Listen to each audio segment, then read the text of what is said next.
Thank you very much, Andrew, for joining us. So organized crime syndicates seemingly taking advantage of the lockdown, especially when it comes to the ban of alcohol and cigarettes, noting that cross-borderly, Botswana, Eswatini, Lesotho, Mozambique and Zimbabwe, that's where we're seeing the sale of these products on the black market. What do you think this speaks to?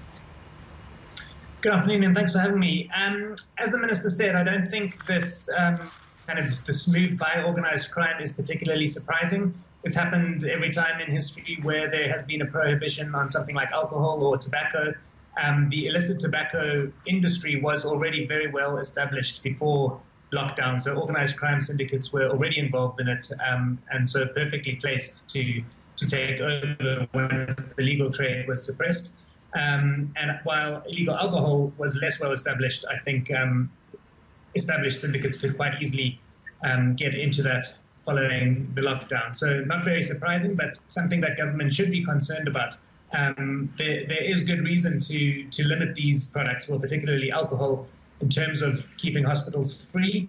But the government should be concerned that any gains made by organized crime during the lockdown could be difficult to dismantle once we open up again, and that could lead to a significant loss in alcohol and tax income and control of the harms associated with them.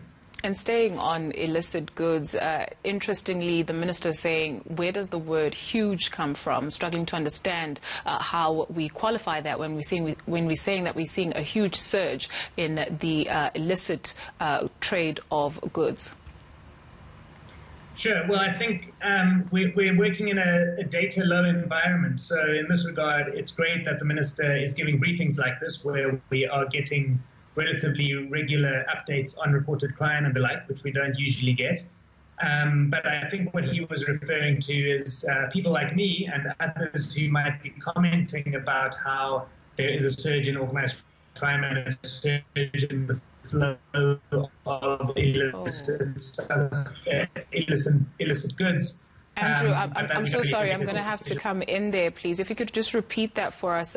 We lost you due to the connection being shaky for a bit. Sorry, I was just saying that what the minister was referring to is that we're operating in a low data environment. So it's very difficult to measure what rise in illicit goods there may have been, because these are illicit things and they're difficult to see or count. So I think many people have the intuition that there has been a surge, or to use his word, a huge rise, but it's difficult to actually measure that. When it comes to firearms and ammunition, Amnesty, we're not seeing people handing over their guns, obviously because of the lockdown. Yes, but he did say that 16,000 firearms have been surrendered already, which is positive. And yeah, I think it's great that this is on the SAP's agenda. They are aware that the amnesty will be ending soon, and they are giving it their attention. Major drug busts as well. Mandrax and Dagga worth an estimated value of 4 million rand during a routine inspection in Middelburg in the Eastern Cape. People arrested there. Yeah, difficult to know how that links to the lockdown.